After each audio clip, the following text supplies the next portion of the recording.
저희들 함께 봉독하실 하나님 말씀 마태복음 12장 38절로 42절 말씀입니다. 저와 여러분이 한 목소리로 함께 봉독하시겠습니다. 그때에 서기관과 바리새인 중 몇 사람이 말하되 선생님이여 우리에게 표적을 보여주시기를 원하나이다. 예수께서 대답하여 이르시되 악하고 음란한 세대가 표적을 구하나 선지자 요나의 표적밖에는 보일 표적이 없느니라. 요나가 밤낮 사흘 동안 큰 물고기 뱃속에 있었던 것 같이 인자도 밤낮 사흘 동안 땅 속에 있으리라. 심판의 때에 니느웨의 사람들이 일어나 이 세대 사람을 정죄하리니 이는 그들이 요나의 전도를 듣고 회개하였음이거니와 요나보다 더 큰 이가 여기 있으며 심판의 때에 남방 여왕이 일어나 이 세대 사람을 정죄하리니 이는 그가 솔로몬의 지혜로운 말을 들으려고 땅 끝에서 왔음이거니와 솔로몬보다 더 큰 이가 여기 있느니라. 아멘. 우리는 사순절을 지나가고 있습니다. 이 사순절은 십자가의 길이라고 이야기할 수 있습니다.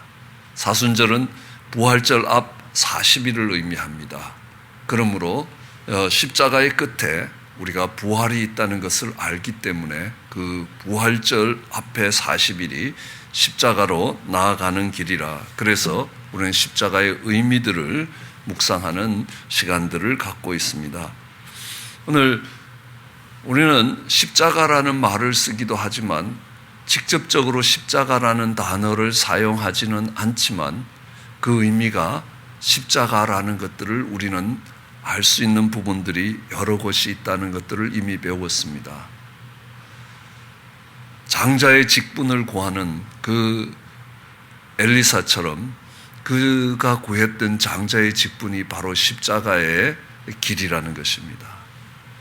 범죄한 동생 베냐민을 위해서 내가 종이 되겠다. 종의 자리를 구했던 유다를 보면서 유다가 구했던 그 종의 자리는 십자가의 자리였다는 것들을 알 수 있습니다.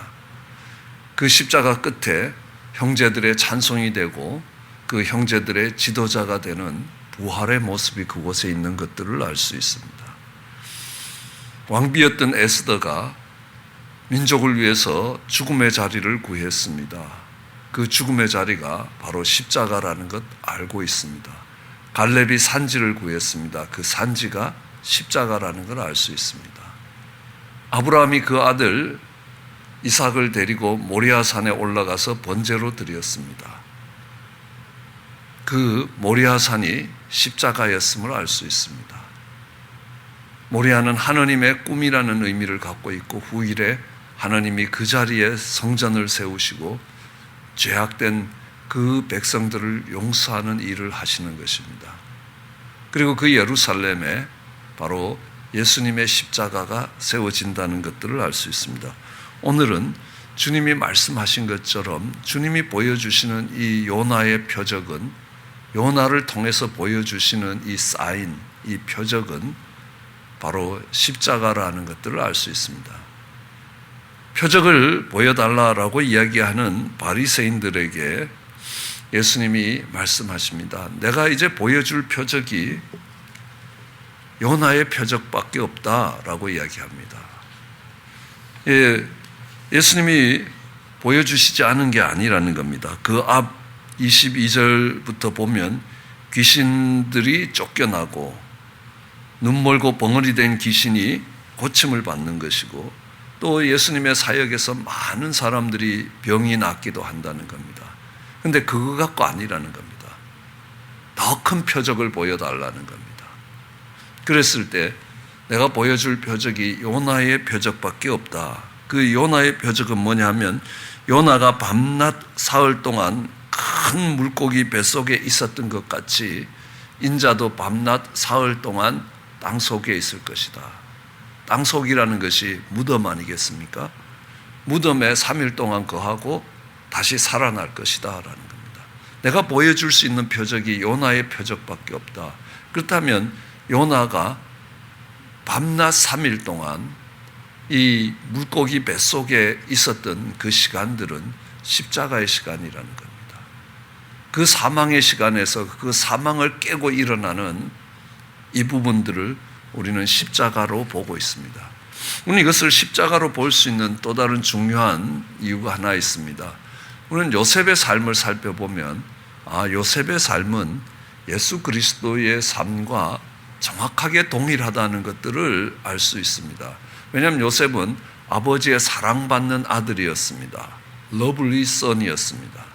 그 사랑받는 아들이 이제 종이 되어서 팔려갔습니다. 종으로 살아갑니다.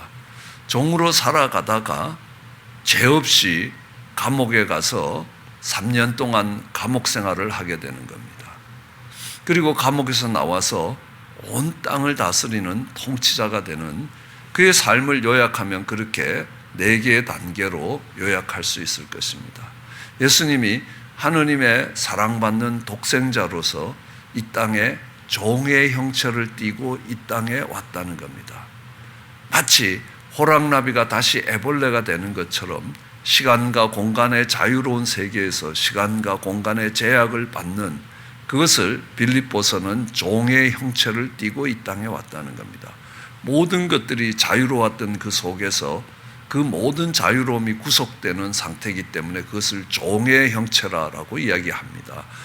종의 형체를 띠고 이 땅에 오셔서 죄 없이 십자가에서 죽으시고 그 십자가에서 부활하심으로 만왕의 왕이요 만주의 주로서 온 땅을 통치하는 통치자가 되시는 그 예수 그리스도의 삶이 그대로 요셉의 삶이었다라는 것들을 알 수 있습니다.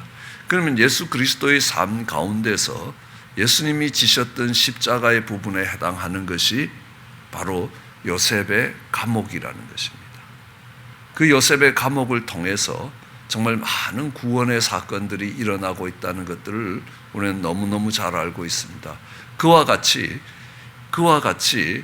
이 요나가 고래 뱃속에 가서 3일 동안을 밤낮을 3일 동안 지낸다는 것입니다. 이 3일 동안 지나면서 요나는 죄가 벗겨지고 다른 사람이 되는 것입니다. 그전에는 정말 니느웨에 가서 하나님의 말씀을 전하라라고 심판의 말씀을 전하라 그러는데 요나는 니느웨에 가기가 싫었습니다. 왜냐하면 니느웨 사람들이 너무너무 미웠고 무서웠기 때문입니다. 그래서 스페인 쪽으로 다시스로, 니느웨가 동편에 있었다면 스페인은 서쪽에 있는 거 아닙니까? 서쪽으로 도망갔습니다. 마침 다시스로 가는 배가 딱 기다리고 있습니다. 그 배를 탔는데 그 배가 풍랑을 만납니다. 그렇다고 해서 요나가 마음을 돌이키는 게 아니더라는 겁니다. 오히려 배 밑에 가서 잠을 자고 있습니다. 오히려 그 뱃사람들이 가서 요나를 깨웁니다. 그런다고 요나가 깨어나지 않고 오히려 더 정말 요나는 이렇게 이야기합니다. 요나서 1장 9절에 보면요. 나는 하느님을 경외하는 히브리 사람이라 라고 이야기합니다. 그런데 앞만 봐도 요나가 사는 모습들을 보면 그렇지 않습니다. 요나서 1장 9절은 나는 히브리 사람이요 바다와 육지를 지으신 하늘의 하느님 여호와를 경외하는 자라 라고 이야기하는데 전혀 사는 모습을 보면요. 하나님을 경외하는 것하고는 전혀 다르다는 겁니다. 내 판단대로 내 생각대로 움직여가는 요나를 볼 수 있습니다. 제비를 뽑아서 요나가 걸리면 이제는 다시 하나님께로 돌아와야 되는데 안 돌아오는 겁니다. 차라리 나를 바다에 던져 죽여라라는 겁니다. 그 사람들이 오히려 요나를 살리려고 애를 쓰다가 할 수 없이 그들을 바다에 던집니다. 그러니까 하나님이 물고기를 준비해서 큰 물고기를 준비해서 소올이라는 물고기가 그를 삼킵니다. 자, 이제 물고기의 뱃속에 들어가는 겁니다. 그 뱃속은 죽음의 시간이다 라고 볼 수 있을 것입니다. 우선 지진이 일어나는데 우리가 잠깐 7도도 안 되는 지진이 잠깐 일어나도 30초 동안만 일어나도 정신이 혼비백산을 하는데 이건 7도 지진이 아닙니다. 우리가 이렇게 연동운동을 하기 시작하면 밟고 있던 땅이 산처럼 솟아오르고 솟아올랐던 산처럼 솟아올랐던 그 땅이 다시 정말 지옥처럼 꺼져 들어간다. 이런 상태가 24시간 계속되고 있다는 사실입니다. 지금 우리가 노스리치 지진을 경험했던 그 지진의 10배, 100배, 어쩌면 1000배가 되는 강도의 지진이 30초가 아니라 24시간 계속되고 있는 겁니다. 왜냐하면 물고기로 보면 무엇을 하나 집어먹었는데 이게 소화가 되지도 않고 다음 단계로 내려가지도 않으니까 계속 이걸 움직여서 이걸 파쇄를 해야 다음 단계로 내려갈 수 있기 때문입니다. 거기다가 만져보면 다 위벽이라는 겁니다. 끈적끈적해갖고 기분 나쁜 끈적끈적함이 온 손이 닿는 대로, 얼굴이 닿는 대로, 피부가 닿는 데마다 끈적끈적한 겁니다. 거기에 이 위액이 나오기 시작하는 겁니다. 위액은 얼마나 강한 산인지 살가풀이 벗겨지기 시작합니다. 한 가풀, 두 가풀 벗겨지면 속살이 나오기 시작합니다. 이 속살이 데이기 시작하고 그 위에 위액이 계속 분비되면 이것을 잡아먹는 물고기로는 생목이 오르는 거지만 이건 소화가 안 되는 겁니다. 그렇게 3일을 지나는 겁니다. 아마 웬만한 사람이면 얼마 안 걸린다는 겁니다. 곧 소화가 돼서 서너 시간이면 위에서 소화가 돼서 아래로 내려갑니다. 그렇지 않으면 그거를 다 포장을 해서 색을 해서 설사로 내보내든지 이 소화가 안 되는 것들을 빨리 정리를 해야 되는데 이게 뱃속에서 3일 동안 머물고 있는 겁니다. 차라리 죽는 게 낫지 이건 죽지도 않는다는 겁니다. 왜 내가 여기서 죽지도 않고 이 고생을 하는가라는 걸 보면서 하나님이 살아계시다는 겁니다. 요나는 그 속에서 내가 죽는다는 겁니다. 하나님이 살아계시고 하나님이 내 인생에 개입하고 계시다라는 것들을 깨닫고 그 죄를 뉘우치고 돌아설 때 그 물고기가 요나를 토해내는 것이라는 겁니다. 그러면 내가 깊은 곳에서 회개를 했다라고 이야기합니다. 내가 주님만 바라보게 되었다라고 이야기합니다. 그래서 요나가 지나왔던 그 수월의 뱃속에서 3일간은 바로 십자가의 고난이고 죽음이라는 겁니다. 거기서 변화가 일어난다는 겁니다. 우리는 십자가라고 이야기할 때 목걸이의 장식처럼 다니는 아름다운 게 아니라라는 겁니다. 인생이 만들어내는 가장 고통스러운 사형틀이라 그 속에서 내가 죽고 정말 하나님이 사시는 것이라. 그래서 사도 바울이 내가 날마다 십자가에서 죽는다라고 고백하는 것입니다. 내가 죽는 십자가였습니다. 요셉도 그럴 겁니다. 요셉도 감옥에 갔습니다. 그는 정직하고 성실하게 살았다는 겁니다. 아버지의 양을 잡아먹은 적도 없고 형들은 잡아먹어도 잡아먹은 적이 없고 하나님이 그에게 꿈으로 계시하고 또 하나님이 꿈으로 계시한 것의 의미가 무엇인지 깨닫게 하셨고 그는 어떤 일을 하더라도 그 일에 열매들이 있었습니다. 보디바르 집에서 일을 해도 보디바르가 그 요셉에게 모든 걸 맡길 만큼 요셉은 성실했고 지혜로운 사람이었습니다. 요셉은 감옥에 가서도 얼마나 성실하고 지혜로웠는지 감옥의 간수가 야 죄인들 관리하는 거 다 네가 해라 라고 정권을 맡길 만큼 요셉은 성실하고 지혜롭게 일을 했다는 겁니다. 그에게 맡기면 일이 된다는 겁니다. 그런 요셉입니다. 그렇기 때문에 자신에 대한 프라이드도 대단할 거라는 겁니다. 그런데 감옥에 가 있습니다.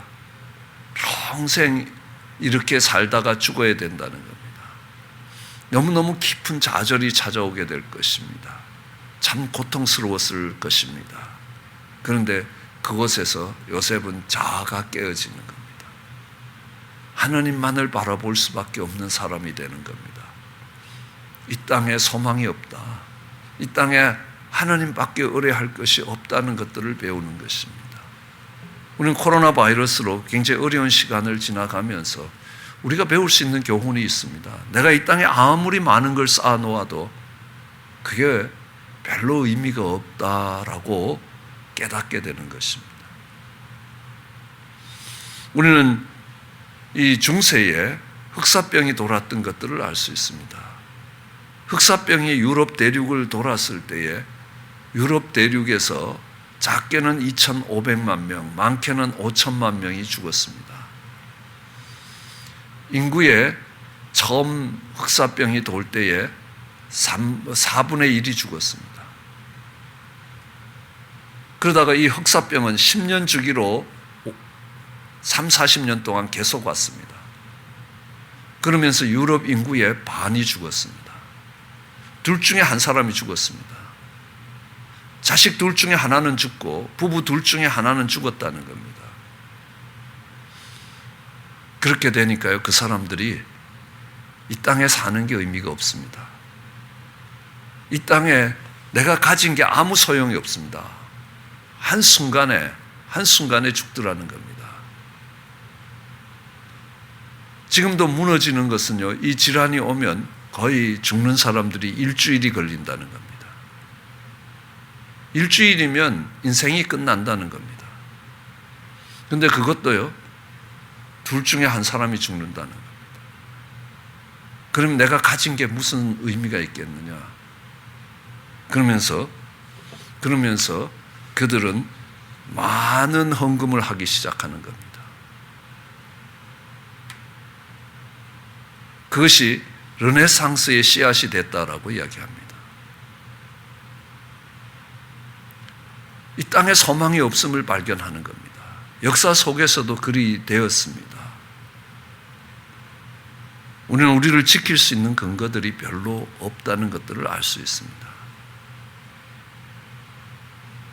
수월의 뱃속에서, 그리고 억울하게 들어간 감옥에서 그는 내가 의뢰할 것이 아무것도 없다는 것들을 배우게 되는 겁니다. 우리는 그 자리를 십자가의 자리라고 말할 수 있습니다. 그 십자가의 자리에서 내 존재가 누구인지, 하나님이 어떤 분이신지, 내가 이 세상에 소망이 없다는 것들을 배워가게 됩니다. 이것은 바리새인과 서기관들이 원했던 표적이 아닙니다. 주님이 쫙 말씀하시면 질병이 그 자리에서 쫙 끝나고 전염병이 팍 떠나가는 이런 표적을 요구했던 것입니다. 그런데 주님이 보여주시고 싶어 하셨던 표적은 그게 아니라는 겁니다. 그걸 통해서 이 땅에 소망이 없음을 깨닫고 그들이 꼭 배워야 될 표적이 그렇다는 겁니다. 이 요나의 표적에는 또 다른 표적 하나가 있습니다. 이렇게 형편없는 요나를 통해서, 또 고래 뱃속에서 나온다고 해도, 나와서라도 철드느냐? 그럼 전혀 철들지 않습니다. 니느웨에 가서 자기가 그렇게 죽음의 자리에서 구원을 받았으면 다른 사람들도 그 멸망 속에서 구원을 받아야 된다고 생각하는데 여전히 자기만 생각하고 자기 생각으로 똘똘 뭉쳐있는 요나 아닙니까? 가서 니느웨가 망하기를 원하면서 망하도록 이렇게 말씀을 전하고 망하기를 기다리고 있었다는 겁니다. 근데 그런 요나의 말을 듣고도 니느웨 사람이 바뀌는 것이 기적이라는 겁니다. 그게 표적이라는 겁니다. 그런데 하물며 요나보다 크신 예수님이 말씀하시는데 그 말씀에 바뀌지 않는 너희가 어디서 바뀔 수 있겠느냐는 겁니다. 그 주님의 말씀에 바뀌지 못하는 사람은요, 어떤 기적이 와도 바뀌지 않는다는 겁니다. 그러기에 너희에게 보여줄 수 있는 표적이 이거밖에 없고, 이게 주님이 그들에게 보이고 싶어 하셨던 표적이라는 것들을 알 수 있습니다. 그래서 우리는 그 요나의 표적, 우리로서는 결코 원치 않는 정말 죽음의 자리입니다. 고통의 자리입니다. 그렇지만 그 죽음의 자리, 그 고통의 자리에서, 그 죽음의 자리, 그 고통의 자리에서 우리는 하나님을 찾게 되는 것, 하나님을 만나게 되는 것, 하나님께 나아가는 길이 예비되는 겁니다. 그러기에 그곳은 십자가라는 겁니다. 십자가의 자리라. 요나의 표적은 예수님이 땅 속에서 3일 동안 지내는, 무덤에서 3일 동안 지내시는 그 표적이라. 그 뒤에 부활이 있다는 겁니다. 그러기에 그 그 십자가는 우리에게 죽음이라.